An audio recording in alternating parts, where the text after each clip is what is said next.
നമസ്കാരം. റാഫ്റ്റോക്ക് ഫുട്ബോളിലേക്ക് അവർക്കും സ്വാഗതം. FC ബാഴ്സലോണ ഇന്ന് യുവേഫ ചാമ്പ്യൻസ് ലീഗിൽ കളിക്കാനിറങ്ങിയാണ്. ഐൻട്രാക്ട് ഫ്രാങ്ക്ഫർട്ടിനെതിരെ രാത്രി ഇന്ത്യൻ സമയം 1:30 ക്യാമ്പ് നൗവിലാണ് ഈ കളി നടക്കുന്നത്. ഈ മത്സരത്തിനുള്ള FC ബാഴ്സലോണയുടെ ടീമിൽ, ബാഴ്സലോണയുടെ സ്ക്വാഡിൽ മാർക്ക് ആന്ദ്രേ ടെർ സ്റ്റെഗൻ ഉണ്ടാകും. ടെർ സ്റ്റെഗൻ പരിക്കിൽ നിന്ന് മുക്തനായിട്ട് ട്രെയിനിങ് ഒക്കെ നടത്തി കളിക്കാൻ സജ്ജനായി സജീവമായി നിൽപ്പാണ്. അപ്പോൾ താരം എന്തായാലും സ്ക്വാഡിൽ ഉണ്ടാവും, അത് ഉറപ്പിച്ചു പറയുന്നു Hansi Flick. Ter Stegen could be in the squad list tomorrow. I am clear that Joan is number 1 എന്നുകൂടി പറയുന്നുണ്ട്.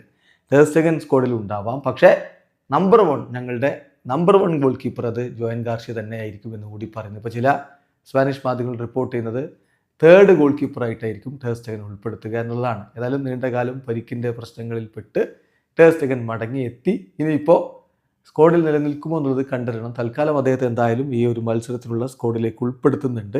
ജനുവരി ട്രാൻസ്ഫർ വിൻഡോയിൽ അദ്ദേഹം ക്ലബ്ബ് വിട്ട് പോകുമോ എന്നുള്ളതാണ് ഇനി അറിയേണ്ടത്. കാരണം താരത്തിന് അടുത്ത വേൾഡ് കപ്പിൽ ജർമ്മനിയുടെ ഫസ്റ്റ് ഗോൾ കീപ്പറായിട്ട് നിൽക്കണം എന്നത് അതിയായ ആഗ്രഹമാണ്. അതേസമയം FC ബാഴ്സലോണയിൽ തുടരുകയാണെങ്കിൽ അധികം പ്ലേയിങ് ടൈം വല്ലാതെ കുറഞ്ഞൊരവസ്ഥയിലായിരിക്കും. അപ്പോൾ അത് ഒഴിവാക്കാൻ വേണ്ടി ഒരുപക്ഷെ ക്ലബ്ബ് വിട്ടേക്കും എന്നുള്ള റിപ്പോർട്ടുകൾ കൂടി വരുന്നുണ്ട്. ബാഴ്സയ്ക്ക് ഇന്ന് യുവേഫ ചാമ്പ്യൻസ് ലീഗിൽ അതിനിർണായകമായ പോരാട്ടങ്ങളിൽ ഒന്നാണ്. 6ാമത്തെ കളിയാണ്. ബാഴ്സ 5 കളിയിൽ നിന്ന് 7 പോയിന്റോടെ 18ാം സ്ഥാനത്താണ് നിൽക്കുന്നത് എന്ന കാര്യം കൂടി ഓർക്കുക. അപ്പോൾ വിജയം അനിവാര്യമാണ്. അതുപോലെ തന്നെ ഐൻട്രാക്ട് ഫ്രാങ്ക്ഫർട്ടിൻ്റെ കാര്യത്തിലും അവർ പരിതാപകരമായ സ്ഥിതിയിലാണ്. UCL ഉള്ളത് 5 കളി 4 പോയിന്റ് 28ാം സ്ഥാനത്താണ്. വീഡിയോ അവസാനിക്കുന്നു. ഫുട്ബോൾ ലോകത്തെ കൂടുതൽ വിശേഷങ്ങളുമായി റാഫ്റ്റോക്സ് വീണ്ടും എത്താം.